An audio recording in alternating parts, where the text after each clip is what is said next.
In my past life, when the vampire clan launched a surprise attack on our pack, my husband, the Alpha, led every warrior away to hold my younger sister's first shift ceremony. Pregnant, I pushed through the vampire-surrounded forest alone, found him, and dragged every last warrior back in time to save our people, but my sister never made it. A vampire that slipped through our lines drained every drop of blood from her body and left her torn apart. After my husband cut down the vampire lord, he didn't say a single word to me. Not until the day I gave birth. He stripped me of my Luna title in front of the entire pack. Then he invoked the ancient Alpha right, the one our kind reserves only for traitors, and severed the bond between me and my wolf by force. You abandoned your post and left our border exposed. She died because of you! Since you're so eager to share her fate, I'll make sure you do. When I opened my eyes again, I was back on the day of the vampire attack. This time the one he wants to protect is my sister. Fine. Let him. When I opened my eyes, the vampire clan was already closing in on the pack grounds. A cold shudder ran through me. Without hesitation, I triggered the alarm. The warning siren tore through the entire territory in seconds. But the silver lances, our pack's only reliable weapon against vampires, were gone. My best friend Jade stumbled toward me, voice cracking. Sera, the vampires have started their attack. Where are all the warriors? The silver lances are gone. What do we do? Before I could answer, more women and children swarmed around us. Luna, where are the guards? I was the only one who knew the truth. I had no choice but to tell them. Listen to me. Caden took them. He took every warrior and every weapon to the sacred forest to hold my sister Lily's first drift ceremony. Miriam exploded. Has he lost his mind? He knew the vampires could attack any day, and he still stripped the pack bare? That manipulative little actress. I knew she was trouble from day one. Always playing fragile and helpless to keep the men wrapped around her finger. Is she trying to get everyone killed? Her breakdown hit like a switch. The women erupted all at once, cursing Lily's name. While they were still shouting, the vampires breached the pack's first defensive line. The panic surged. I forced myself to stay calm and got everyone moving toward the underground shelter, a bunker our pack had built over years of surviving vampire raids. The shelter filled fast. We huddled together in the dark, listening to the vampires sweep through the pack grounds above us, their cold laughter cutting through the walls. Fear spread through the room like a disease. If there was any chance of saving everyone, someone had to slip out through the shelter's hidden tunnel, shift, and run for help. Sera, you know this territory better than anyone. Go find Caden and bring the warriors back. I gave her a hollow smile. Even if I find him, I don't think he'll come back.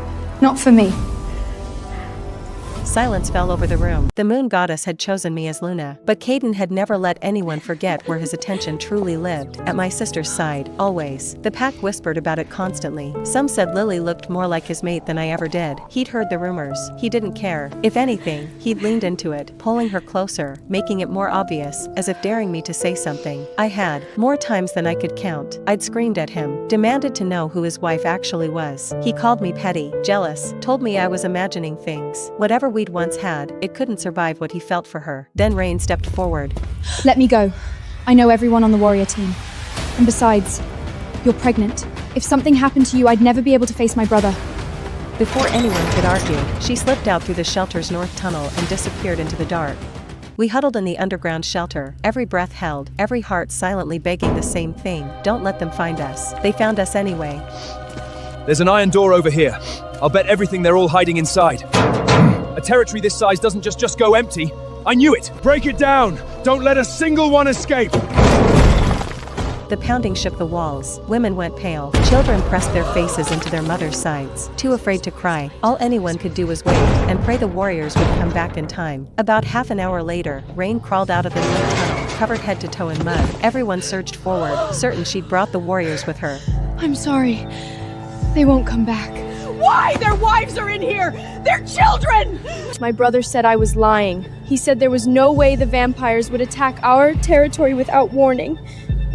He said I was working with Sera to trick him. She tilted her head down, her hair falling across her cheek, but not enough to hide the handprint. A beat of silence. Then the room ignited, voices rising over each other, cursing Lily's name, cursing Caden for abandoning his post, for gambling every life in this shelter against one woman's tears. Then the door caved inward with a sound like a thunderclap. The vampires had started using force magic. 1 hour, maybe less. I kept my voice steady. The nearest neighboring pack is 20 minutes out. I'm going for backup. Miriam's hand locked around my arm. Sera! Everyone in this room is counting on you. Bring them back. I crawled out through the north tunnel on my hands and knees, one arm curled around my stomach. The moment I broke the surface, I shifted and ran. When I finally staggered across the border into the neighboring pack's territory, I stopped. There were already armed warriors waiting. I recognized the one at the front immediately. Dorian, our pack's deputy guard captain. Hadn't he left with Caden for the sacred forest? What was he doing here? I didn't have time to think about it. I lurched toward him, already pulling breath to speak. His hand shot out and closed around my arm. Sera, I didn't think a woman like you actually existed. What do you mean? The Alpha sent me here specifically to wait for you. He said you'd pull a stunt like this, that you'd drag his sister into it, run to the neighboring pack and spread rumors about a vampire attack just to ruin Lily's ceremony. The words hit me like a blow to the chest. Caden. He'd done this deliberately. He'd stationed someone at the only route I could take, just to make sure I couldn't get help. Listen to me. The vampires are already battering the shelter door. I'm not spreading rumors. I'm here because everyone inside is going to die if warriors don't get there within the hour. Something flickered behind his eyes. Doubt, maybe. His jaw tightened. His wife was in that shelter. His children. His mother. He raised his hand, reaching for the pack mind link to contact Caden. If the vampires had actually launched an attack, the Alpha would already know. Then one of his men leaned in close and murmured,